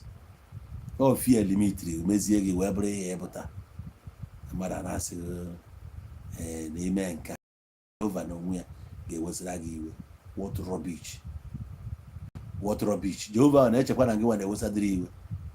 Jehova nọla ebe a na ụdị ọkpọ mmụọ ahụ esugodi ya n'ọnụ, mma esu ụwa ya ọnụ, surie ihe surie. What, how many years ka mmadụ chigoro ọchị n'ala Igbo? Ka e wee sinsi amụrụ m ugbo onene ka anyị tetara ụra anyị tie mkpu ọṅụ n'ala Igbo. Saa akwa ka anyị na-eme, egbuo n'onye nke anyị na-eme. Gwa m ụbọchị ugbo onene ka etigoro mkpu ọṅụ na be nna gị, n'otiri mkpu ọṅụ na win jackpot. Ebe ka etiri mkpu ọṅụ nwa onye ji esi ebe o si bịa na-asị m na iwe na-ewu ya, iwe gbukwee ya dị thunder. Ezi na iwe na-ewe Jehova na iwe ya don't say what will make him punish you. Oh, gwa ya mmekwu achọrọ m punishment ya ka ma ahụ dị punishment onwe na nwa atụ ụjọ ala ajedi ama mgbe ọ ya dị ime ara ba atụ ụjọ ala nwaanyị ajedi ama m ebe di ya dina ihetege enwe ihe ọ ya eme kịta asịze na ọnwa n'ọkụ nwa ka ọ ya atụ ime nke a nọ n'ime ya bụ na mmiri mbụ ihe ọ ya eme n'ihe a ọ ya atụ m ọya onwe onye ahụ dị gị nwa na-ebe anyị ahụ dịghị ebute mechi ekwu ego n'imi na amụmụ ike na taa makwa ihe ibu nọrọ ebe anyị o wee nọ Naijiria ahụ dị bịa everyday malaria and typhoid malaria etu a ha na-aya jee n'ụlọ ọgwụ ị ga-ebe akwa ụmụazị akwa ịkasịrị awa ya n'ike gbada imi ma ụmụ nwaanyị ya ọya karịa. Isi na Jehova nwa n'iwe na-ewu ya ọfụna n'owu Igbo obi efo ka m. Ọ bụ na mmadụ na-afụ ya anya mmeju ọkpọ tiwa ya eze tiwapụ etiwapụ mmadụ na-akọrọgodi akụkọ ise na ihe niile ha debere nwa nke na-arụ o wee dịghị ka onye nghọrị dị ona ga-afụ nnọọ ebe ihe esi dị mma obu ihe ya fri na ya dachi. Ọ bụrụ na eziokwu ya mee nwefu nwanne gị senti anụmanụ akwụkwọ ebiri nwa nke afago bara n'ime emekata baptizim uti afago n'afọ ndị ọcha ka e na-eti langweji gị ogbugbu ka ọ chọrọ niile mpịtọkọ ya mere na inwezi egwu iwe ekwuzi ihe ịma gbasara ana Igbo isi n'ime ya pụta. A cut off from your own information, that's your history. Onwe ihe ịma about you, so nke ha ahụ ka ịma nke ha rụrụ arụ. Nwoke na-akwụrụ amụkwu n'ike nwoke ibi onwe ihe ọ bụ nke asịghị na ya bụ cross dresser, ka asịghị na ya bụ transgender, ka asịghị na ya bụ gay, ka asịghị na ya bụ lesbian, ka ha na-akọgherisi ha nwa nke ha condemn inwe anwa ka ikwu about it egbuo ha chanel gị ozugbo. Ọ ihe ijiri mụta ọ nke ha chọrọ. Ihe anyị na-ekwu bụ nwa obere kweghachi nwaanyị na-arịsta nwa obere oge na inspector general police a ga-enwezi anytime nwere ike bụrụ onye na-akpọ ntu ọfụ ndị otu ya onye eji ike na-acha ha ọkụ ha gba mbọ na ha wesịrị the key positions a na-asụzi if nwoke emebezi na ebe ọbụla ije saloon onye ga-akpụ gị isi na-eme if ije na jim onye gị na-eme na-ahapụ ime ka nwoke na-emere gị ike na jim kwa onwego ihe ụnụfụrụ a na-agwa were n'oge ka anyị na-anya na ana ka anyị rigenukwa ourselves back ịjụrụ ajụ. Polisi ahụ bụ egbe kwuru ebe mbụ na onye nwe conscience ọ ga-ama ihe iwesti ọbara bụ, especially na ịnọ n'ala Igbo ị na-egbu onye Igbo ị kwesịrị ịnwe ihe ọpụta mana conscience adịrọ, morals adịrọ, obi elewasịcha na ha. Ụfọdụ na-akpọ ọgwụ anwafụ ọgwụ n'aka na-akụ ka akụgbuo ama m ka brotherhood si dị against brotherhood onye antikọt ịma na-eje bịa pasụ dịchadia ọ na-esiwasị otu osi na-atọ moto gị ka o wee ebe ọ debere ya ọ na-atọsasị ọ gagịrị ka ị na-achọ ịbụ brotherhood wee nwa ịdịra mmadụ moto pieces ebe ị na-achọ gịnị ịnwa anwa wee fụọ mkpụrụ anwụrụ na-abụ iburugodo onye ara moto ya jee tinye na moto nke gị kụọ ya handcuff debe ebe a na-esi iti ọrụ ọ ya kwụ 200,000 na gịnị mere na ahịfịa dị n'ime ọfịa ọ gị bụ chukwu kelee gọọmenti si esezi ọ si ya bụ ihe gọọmenti si emezi na nke ị na-emekwa gị nwee idesi ya gọọmenti ya kwuru okwu a debegodo iwu nke ha kwesịrị idebe ha debecha anya ma afọzie nke anyị nwa gọvanọ na-eme ka o si dị ya ma o nwere anyị na-ajụ ya ajụjụ ọ bụrụzie mụ nwa ya ma na-eme ka nsi like esi na demokrasi si enwezikwe freedom nwa ọ ka mma na-akpọ ndị ọcha ha bịa finichi ọrụ a maka ihe ha kụziri ndị be anyị ghọta anyị ọfụma anyị na-eme ya abuse ha kụzite anyị ọfụma ọ bụrụ na ha echighata ha bịa bụrụkwuo another 100 years ọ ya akara anyị mma maka chi 100 years n'aka ndị ọcha ya akara anyị odo ahụ ụwa niile anya na ndị ọcha na-emegbu anyị emegbu a na-asị na asịkwa na ọha ji aka ha chi onwe ha ha bịa bụrụ 100 maka chi UK were 100 years amakwana some certain things ga-echenji godo at least ọkụ ya adịgodo ha ya edozi ya maka na ha ma ya nọkwa ebe a ma ndị isi dị mma ma ndị isi na-adịrọ mma esi ebe a kpodatacha ebe a mana at least ha ma na mmadụ kwesịrị na fan ga na-ekugodi ya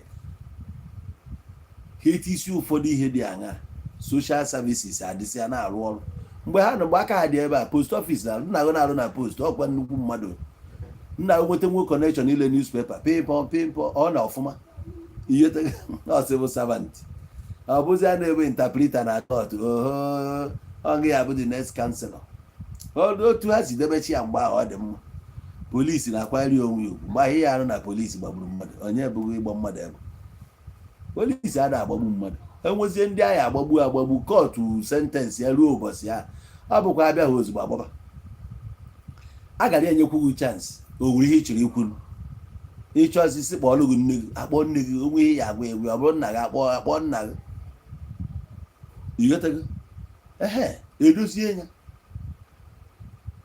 ya ikwuchi ihe ekwu gwazi ya na ịdịra redi enwekwa ndidi eje kpọọ fada ma ọ bụ ụkọchukwu abịa ekpere ha ekpere enyekwaghị chansị irikwa oriri nsọ ọgwụ egburu mmadụ enyeghị chansị ka iri oriri nsọ bifo ịgbadaba n'ebe a na-eje ụmụazị aghọta ebe a na-eje onye ka a na-achọ ka akọwa alụba na-ebu egbe na-ekwugharị na-ekwugheri si na ọ na-arụ polisi ihe a na-ekwu bụ maka isi ngị nwa ibichakwa ihe echighata ụwa gị ọzọ ị ga-ata afụfụ ya maka chi you go suffer am even ka ị na-eme ya ka ị na-esite na ụmụ maka ụmụ gị bụ blood gị ma ndị ya amụ amụ ma ndị mụrụ amụ ọ dị connected ihe niile a spiritual o si n'ọbala eje wee nwayọọ na-ebugharị egbe abụrụ nwanne mmadụ etu a nnọ kịta onwe ihe nji egbe eme oge m metụrụ egbe aka bụ na South Africa metụ ya aka nenecha ihe a mara na ihe adịghị mma ịdị na be mmadụ akwa ihe a iji kwuo ebe a ịfụ na ha ji agbagbusi onwe ha emere ya available to them iji ya agbagbu onwe ha na-adị ha ka ihe a na ha agba mmadụ jikwu baa na police station gbagbuo ndị polisi na John Foster anyị na-anya na Joburg onye ori batara di ya gbagbuo ndị polisi na-abụ ka ọ bụ ịtọ egbe adịrọ mma ịnọ wit mmadụ ibula egbe ife ya na-aga obo ka ịgba ka idischarge ya mgbe ụfọdụ casting show ibe na-eme ife onye ka bam ịgba mmadụ ihe enwe isi ị na-ebugharị ya ọ dị ka onye jeje kanye ọgwụ egbe ịkanyekwara n'ọgwụ egbe ọ ga na-adọgụ na-eje ebe egbe nọ ka i wee atịa ka i wee display na onwe ya dị ya na-eme odechi agba agụ gaa ka ihe emewo ndị ịma na-ele anya ofu nwata bụ ọrụ akwụ mebie elu gị ife ije ebe a pom ha bụ okwu ikpeazụ ikwuru ọ bụ okwuru oriri nwa nke iriri wee nawa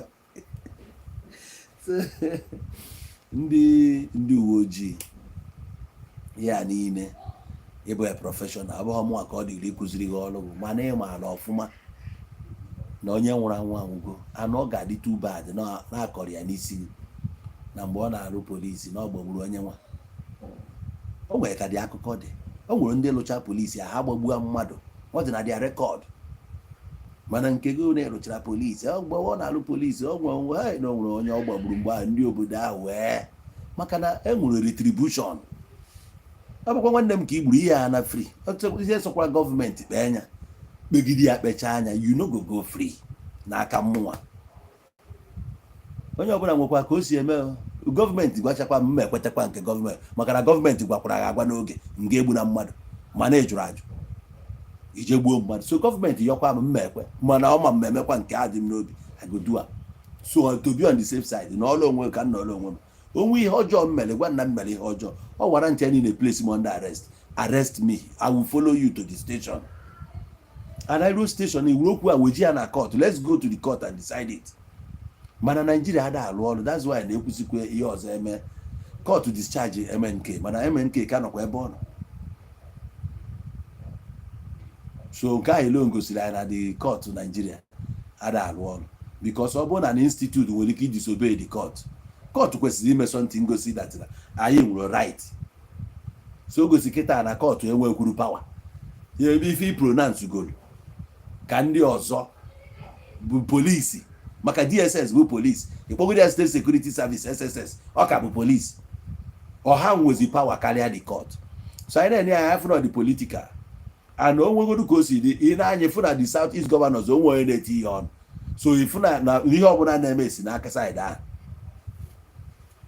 the whole 5 South East governors aka ha ya dị ya maka ọ bụ na aka ha dị ya ị ya afụ onye dị mean na-achụ jenarije the thing to show you na ọ dịrọzi comfortable with ihe na-eme n'ala Igbo ebe ọ bụ na ọ dị connected to ojiji eji Maazị Nnamdi Kanu. If they want to liberate this land ka ihe niile akwụsị why don't they fight to liberate that ka osi ebe apụta mana ha da fight ya so odugo anya na ihe na-eme na be anyị na-atọ ụtọ. Anybody can go at any time, they don't care. Oh yes, ekwu ya ka esikwu ya onwe onye nke eburu nothing go happen. Eburu gị abụ na eburu gị nobody go talk. Ya ka nke a ji nwee got na-akọgheri because na o nwetara ọrụ gọọmenti a na-akwụ ya ụgwọ with the public money ego enwekọrọ ọnụ o wee na-agwazi onye na-enweta nwere ụdị ọrụ a this that ọ ma na-enwekwa right. O nwe onye ka ibia mkpara this country o enwekwa onye isi ya ka isi onye ọzọ is a lie o. Na this Nigeria as a country your head is not bigger than my head oga. You are holding a certain position in the government, yes, and that government we form the government, we are all stakeholders in this government. You're a citizen as well as a citizen. Your time in the government is delimited. In well a few years, a numbered years, so he treat him like nobody. If anybody from my side eventually gets to that seat, so ya mekwonyo oppress, then what becomes of the country when oppression becomes the order of the day? No conscience. If you become a police officer, you can do as you please. And what about the rest? You can't buy police. Kitchen I buy police. Ne yakonyo buna boywe. Ichanongi yakaye bu trigger. Yakonyo buna perform. Everybody cannot be police at the same time. So that particular job, EG, why don't you discharge it with diligence? You are not doing that. And you custom. You can do anything. And immigration, you name power abuse. And a soldier, you name power abuse. Wherever you find yourself in this country, you get me abuse. Then what kind of country kind of name you? What is the future of the country?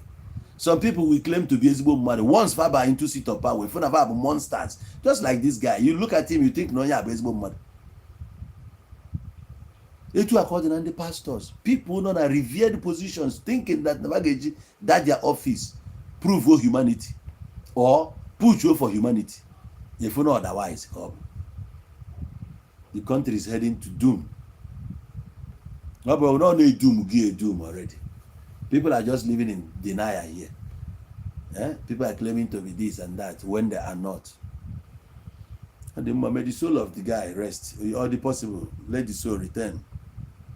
Maybe finish all cutting a young guy at his prime. Who called it? I know if you be angry, if you know you're an artist, you didn't consider how many people are changing their life on a daily basis. I need to heal through them. Don't will we get a child like this? Nah, you want to go to relief. At least you meditate, you know, one or two actually ads, you will rethink. Move for your morale na da egwu nkịtị ka ị ga-ege na build chakwalo morale mapụta n'iru nke ihe ga-eche mara na onwe onye ga-emelụ gị na ọ gị ga-emekwa ya agba aka eme nke a nke ndị a bụ prophets na pass messages So why do all these things? Why do this? This is accidental, this, that. Onago. Now, what becomes of the children? Who will take care of them? Are you going to take care of the children? In a live is in regret. And that is not to say, no guarantee that such will not happen again. Tomorrow, another similar story somewhere. And then when they intimidate, all these things just because this guy is influential, he's somebody that is well known. If he was nobody, what would have happened? It wouldn't have been discussed at all. Because I tell you, millions of cases like this is everywhere in Igbo land.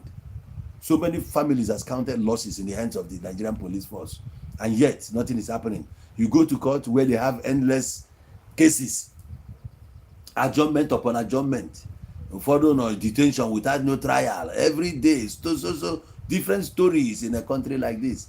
You wonder why so many people doesn't want to come back again. They don't want to come back to come. Or is it the justice system that is favorable? Which one exactly? Which one is working in this country? Nothing. The police says, I don't want to be recorded. Why? What are you hiding? You are a civil servant. You are in a public space. Yes, you must be recorded. Your duty, your job entails life. Our life is in your hands. So I need to be careful with you. I need to be careful with you. If you're taking me, I need to put a call through to my people and tell them where I'm going. This thing, last time, I know those coppers in there to 1 million. You don't want to be recorded. You say that you can't even make calls when you get to the station. Is it proper? What are you hiding? What are you running away from? There is the police service, police force, or this is too local, too common. Or where is the prestige? So you put a DSP, then a commissioner of police, in a functioning as dirty and corrupt people. But it shouldn't be so. Still in the force, I know them well upright people there. There are people with conscience still, we know. But they don't celebrate such people. We don't get to hear about them. Their voice either at the bold or at the tiny because they are 1 in a million. So your noise will suppress his voice. But we know that they exist. Why don't you emulate those ones? Why don't you emulate those ones? You know, America, the all you talk Iburianisi. Yeah, about government. But government determine the government choice deal with you. Na career I go to a CS strip with disgrace yegi jenga. Tafaba no go no story. Inspector General of Police na Nigeria. You know hear the story? Kedu onye nke ọzọ anụ a butere story mgbe a money laundering na akọcha akụkọ ka afia nke ndị ka afa this one nwere ụgba last time oge anụ a hush puppy nwe case onwe nke ya okwotu aka case nke ya si wee kedu afa nke Hausa biko cheta ya na Abuja kedu afia anyị ga-akpọrịrị afia hia kedu afia biko kedu na afia Abakiari, thank you Abakiari kwetu aka nke ya si wee je e reduce well to nothing. You know, guys, achievements yes is you for here and glory and won and overnight. That is government for you. So when you are in government work or government service, be careful. You better build more friendship. This is where you are known. In your active life, this is where you are known.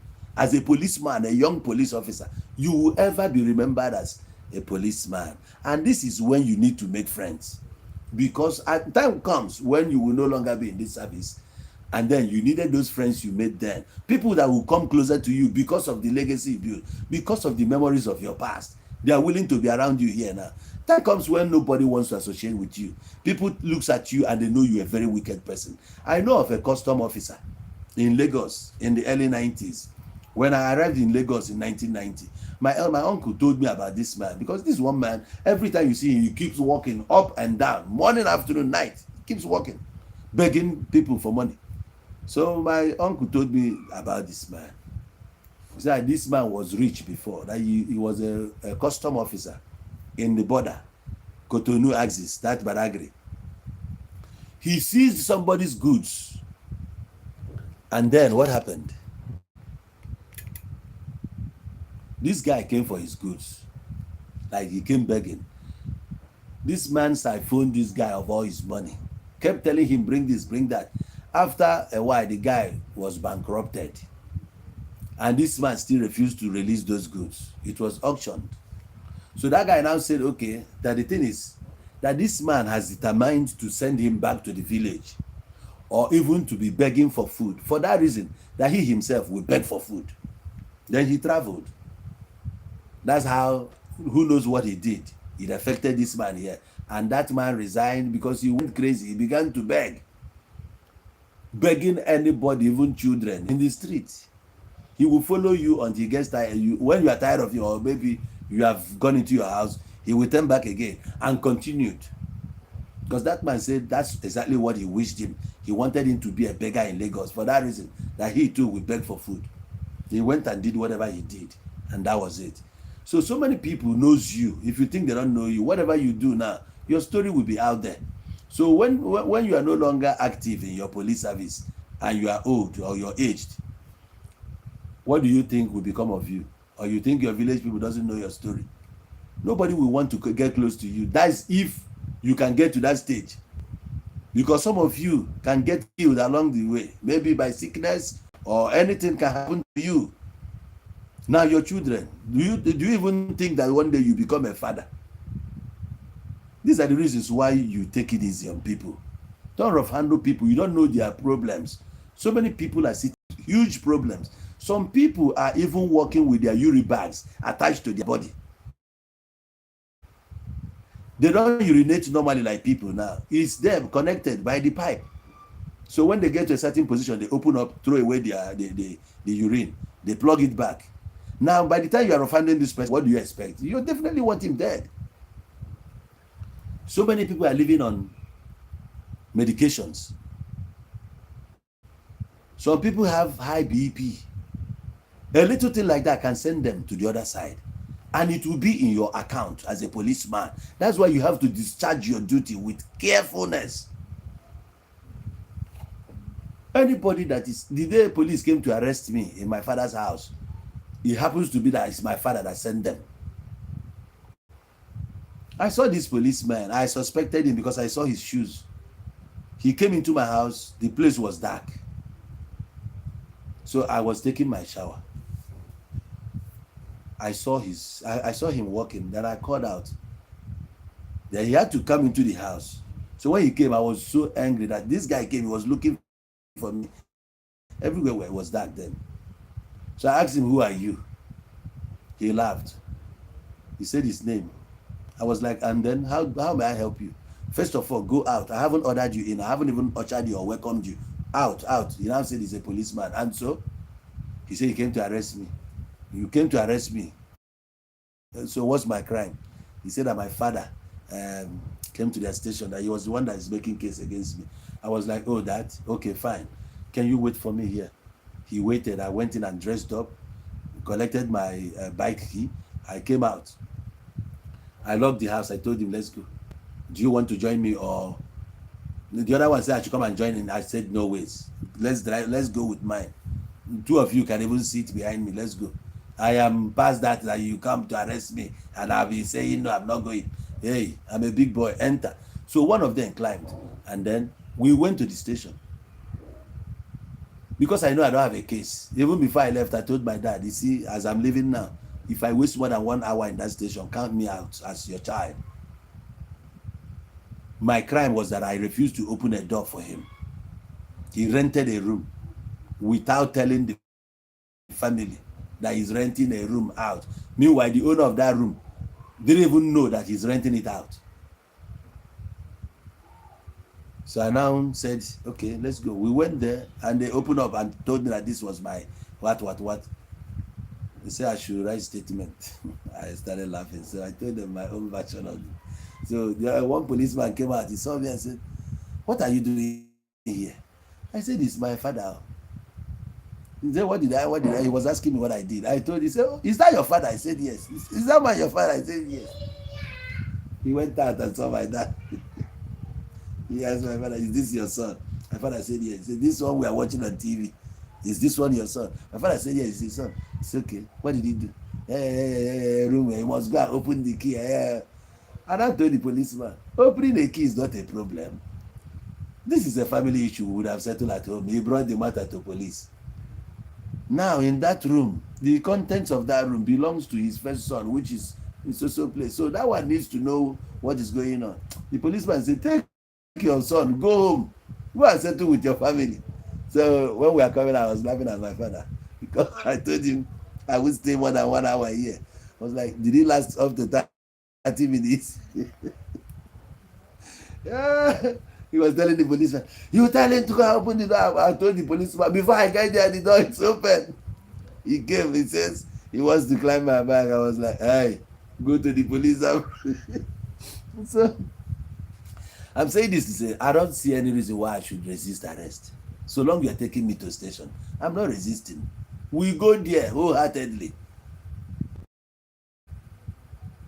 So there's no point you coming here brandishing gun, shouting, hey, you, this, that, wow, wow, wow. You are not talking to a dog. We are all family members. We feed our families. Nobody is disturbing you. We are not committing crime. We are doing our things in a normal way, which if everybody is acting that same way, there won't be need to have you in society because you're a liability. The government is paying you. That money should have gone into another project. Economically, you see those bad people, you don't touch them. You start looking for the innocent ones. Start with those governors. Start with those people you are following up and down. They are even using you. The wife will use you, send you on an errand. A police officer sending you to go and buy a bag of pure water. For what? Orderly for what? Let them hire security to follow them. They are not supposed to be using you. Using you for what? They want protection. Are they fighting that crime? They want the country to be like that because they're benefiting. Look at the seats they are given by the government. They will pay your wardrobe allowance, will pay your kitchen allowance, pay your recharge card, pay everything for you. That's why you turn around and ask me, who am I? Do you know who am I? Get away, you are nobody. Without government, you are a useless soul in the society, just like me. You don't have any skill, you don't have anything you think you can make money out of. If not to jump into government, you start stealing and milking the people. Do you know who I am? Who are you? Who are you? Didn't you grow up here? You grew up in a corrupt society. Nobody even knows your name. All the things that men does that gives them name outside government, you are not known. You are not a comedian. You are not a wrestler. You are not a businessman. You are what are you? In the field of sports, you are not there. Where you know strong men, you are not there. Maybe you did who they, and is that what qualifies you to ask somebody, do you know who am I? You are nobody. Huh? Do you know who am I? Who are you? Ike Ekweremadu, a senator, is not here now. Probably he was asking same question some time ago. Do you know who am I? Today, where is he? I can tell him now, today, I'm a choosing. Ike Ekweremadu, who are you? He's not here even to answer. Even you now bragging. One day, you'll find yourself in hot soup. So many who are greater than you has even faced some difficult situations. Not to talk about you. They just gave you a gun. You think that somebody that handed you a gun loves you. Somebody giving you a gun didn't love you. Let him give you something better. With that same gun, you can kill your wife or your children tomorrow. Drop it. Let him handle it. How much are they paying you now? How much are they paying you that you even have to go and kill a hustler, a breadwinner, somebody's husband, somebody's uncle, somebody's brother? Is your salary up to 100,000? Be honest. Except you are police boss or people that can earn from 200, 250 and above. Normal police, how much are you earning? So if not for all these ones people are giving, or the ones you guys collect from guys on the way, what can you brag of now? Do you know how to make money? It was difficult for you. That's why you joined the force. If you think it was easy in the street, you wouldn't have done that. Nobody wants to be a police just for the, is it for the love of police or for what? What is sweet about police?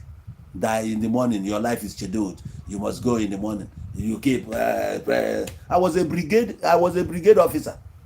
If I had wanted to be a policeman, it wouldn't be difficult for me. I was an officer of brigade at a very young age. I joined brigade, boys brigade, as early as 1983. My name is in that register, 1983 set, in my local church. I grew up to be a smart brigade member.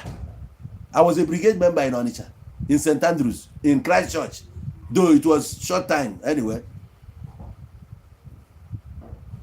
Which training are you receiving that is not given to a brigade, a scout?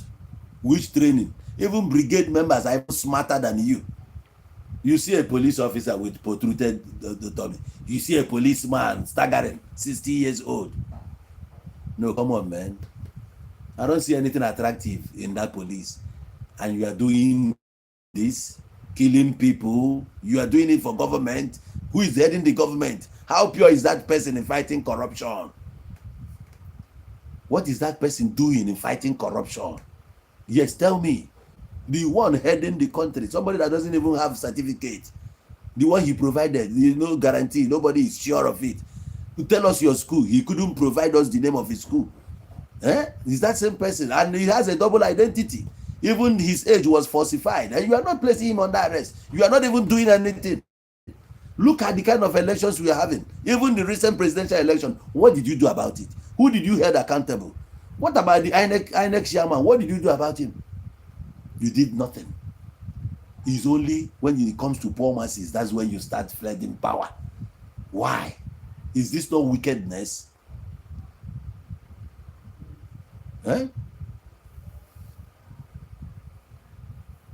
Imagine. People allow people to breathe, even in their lowly state. When has fucked everybody up.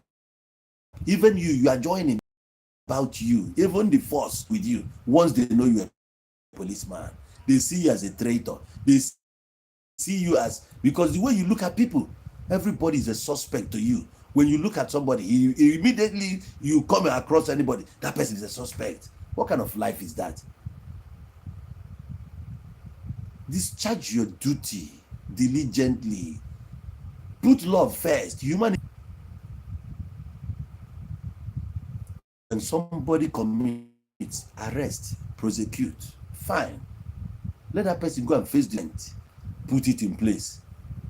Go and get your lawyer to come and defend you. Give us evidence. Prove yourself. You don't come and kill evidence. You don't come and terminate somebody's life. For what? Sometimes we know as Nigeria works. Maybe somebody paid you. You might decide to do one thing or the other. I might be stubborn to you. Stubbornness is here already. I might be stubborn. That doesn't mean you have to shoot me. We are crying every day the way they are killing us abroad. If I tell you how many people related to me that died in the hands of police abroad, even they came to attack me. They even throw my dog. They put up more than four guns on my head. For what? I was sitting on my bed eating. What did I do? Nothing. I looked at them, Indian policemen, those black Indians. And to even think that my next door neighbor has been killed. They killed him. And now maybe it's my turn. I didn't know what I did. I went white. All the water in my body dried. I was paused. My life was paused for a moment. My spirit just told me to say anything. At least let that be the last word I said before I leave. And I shouted, "Put the gun down! Put the gun down!" That's the only word that came out of me then. Meanwhile, their boss, the one that led them, I didn't know. I don't know who is who. This thing was just happening in a glance. He now asked them, he ordered them to drop the guns. So they put it down. Before you know it, 3 already was on my bed. They were searching everywhere. What did I do? I don't even know what's happening. Meanwhile, I was eating when they came in. So there by my walls, I pasted all my pictures with all these celebrities. You know, then in Nigeria, as a Nollywood actor then, So all the pictures I took with big actors, I just pasted them. You see me and the Jacobs, Olu Jacobs, and the rest of them. So when they saw it, they were like, "Are you an actor?" I was like, "Yes, I'm an actor." He said, "You are not doing drugs." I'm like, "No, come on, man. I'm an actor." Even in my house, I still have a contract I had with South Africans, because I was about to start shooting what is it called, a soap, Reading City, for them. Already I've had a stint. I've done like 2 for them already. That was during the World Cup days. So now I was like to show him. So he was now fully convinced I wasn't doing that. Now what would have happened if they had opened up then and shoot? It was after shooting they would find out that I am not a drug dealer, that I was just an actor. Did you see that? But this is a common mistake, that here they will tell you that they just opened up. If they don't know what to do, they might even plant a gun on you. We have so many stories where you drop from a car just after giving somebody a lift, then you will be stopped and they will start searching your car, looking for evidence. If you are not smart enough, because they started passing all these informations, now most of their antics that people has known them. So when you are giving people lift on the way, you got to be very careful. You don't know who you are giving a lift. You don't know if it's your enemy. People are using phones now. They can put a call through to the people ahead of you. They can do anything. And you know that these highways that we are applying every day, sometimes it's lonely. Whoever wants to waste you can waste you there. Nothing will happen. And somebody has that pride in him to come out and tell you that I can make you disappear. Nobody will talk. Nothing will happen. It's true. Nothing will happen. For them to go to jail, that means they don't have money anymore. In this country, those ones that went to jail are people that doesn't have money. If you have money, there is no jail terms for you. You must find your way out. That's why there are criminal lawyers. And when you see that our society is going down, it's because of the justice system we have. It's very easy to silence people here. So you see that the innocent ones are the ones thrown in jail, but the real criminals are there on the streets. And when they come out, they will go and start threatening you for even talking or even squealing on them that they are the ones doing this and that. But these are the things government would have done. But they are not doing it for you. Here you live like, just live every day like it's your last day, because you don't know what's going to happen. The one next to you might even be your problem. Why you didn't know? This is how they wasted somebody's life. The only thing I'm thinking is, in this harsh condition, what are the kids, the children, 3 kids, what are they going to do now? What is their future going to be? Do you think that the government will do anything? All these promises, our government will come and promise you, I will give you scholarship, and what stupid scholarship? Those ones that went to that school, what are they doing today? Scholarship. Those ones that went with scholarship and came out, what are they doing now? So it's nothing. Don't kill me. Keep your scholarship. Don't kill me. Allow me to continue with my children. Let me see how I can shape them up in my own way. Every day we are working for government. As you are suffering, you take your children to school. There you empty your bank account just to send your children to school. The same government school. They will collect everything you have worked for. You keep buying textbooks, buying uniforms, just like this every day of your life. You find it even hard to feed. This is how they want it, so that when they scream at you, your life will just shorten to your bar. You have only 1 bar left.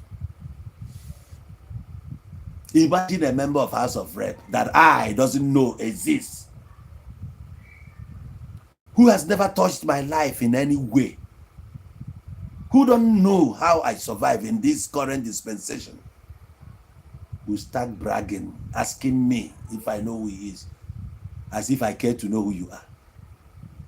Who cares? Every day of our life, the way we are surviving, do you care? You say you are a representative. Who are you representing? Whose interest are you representing? The same person you are representing, knowing fully well that the country is hard before you went into that seat to go and represent. That same person is the person you are threatening now. You make him disappear. If not for his vote, would you have been there? He voted you there.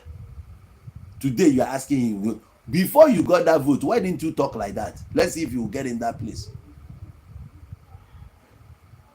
Meanwhile, some of all these guys you see that are going into some government offices, most of them, they went there in an immoral way. I pity you guys who still go to church where they are still praying for these people. Most of them are all dirty. Every politician is dirty.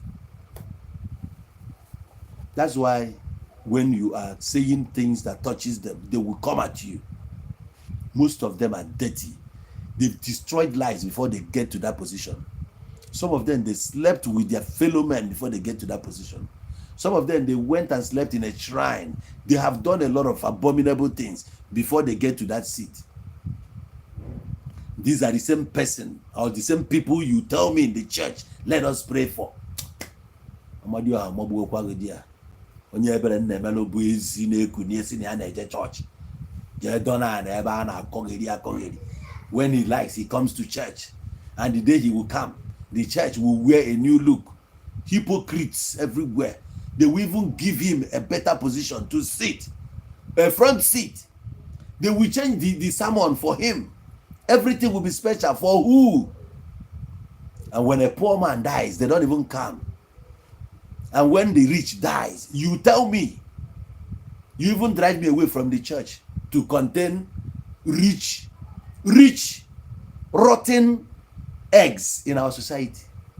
You accommodate them in the house. You say this house of God, house of holiness. The same house you preach to me. You preach to me and say that Jeremiah says that the holiness without which no man shall see the Lord. And this has come to see the Lord. Dirty people. That these are the people I vacate the seat for. I watch this church. I clean it. I sweep it. The curtains here, I wash them. All my services to make sure that the church is up and running. When it comes to this, you order me out to accommodate these evil people because they are rich. And when somebody speaks up, you say, they shouldn't be attacking them. That these are the people that are funding the church. Church will go there. Mad people everywhere. When they make sure that institute, if he got mad about that, they protested against even the person nearly better. Jonathan Goodluck, they protested against him. Now let them go and protest now. Nobody's talking again. Careful that now Ubudade Goma well on the honor favor. But the soul of the dead, God just weak. I know the government pending Waga carry out their investigations. Have said their investigations. Let them tell us. Because we are just like pencil in their hands. When they want to break us, they break. If they want to throw us into the fire, they do it at will. Nobody will question them. Nobody will question them. Police today is now the almighty. The fear of police now is the beginning of wisdom. When you see a policeman, you begin to shiver. You begin to shake because he's a policeman. You're only doing this for people around here. Not somebody who has seen death or even shook hands with death. We come here, you come and tell me because you're a police officer, will go under the ground for you. It won't happen. It won't, as long as I'm not committing any crime. If you want to make this country a better place, start with all these people that steals in billions. Start with them, those ones who are siphoned, who has cut off all the community projects, all the economic projects that are supposed to come into our communities. They cut it away, they siphoned them, they took all our money, banked them abroad, using our money, they're using it the way they want. These are the people you are supposed to tackle. Start with them. Fight headlong. Don't come here and start making us look like we are fools. We don't know our left from our right. We know our left from our right. All these guys you call criminals today, I believe that you can fight them. Yes, government can fight them. But when you want to fight them, I will advise you as government to fight these youths, these criminals, fight them with job opportunities. Yes, provide that jobs for them. Let's see if they will not drop their weapons. Give them jobs. Give them jobs. What is keke that you allow somebody to be driving keke? Meet innocent, let him be. You see all these buses running here. Use it and replace this keke. This keke is not good for us. Tell people, educate them. A normal human being is not supposed to sit in that keke. It's not good for us. All these things jumping us up. You think that thing is good for us? It is not. And Nigerians, we are big people. How can you squeeze in people like that? Create job opportunities and this whole nonsense will stop. Nobody, I don't think there's any Igbo guy or anybody from this part of the world that today, when technology is taking over, still wants to be inside the bush carrying the guns. Give them jobs and they will drop this nonsense. I remember when Nnamdi Kanu was saying that if he comes out of that place now, everything will end. I still put it to you that even if Nnamdi Kanu comes out today, criminality will continue. He can't be everywhere at the same time. Even when he was here, criminality was on. Even before he was born, people have been committing crime.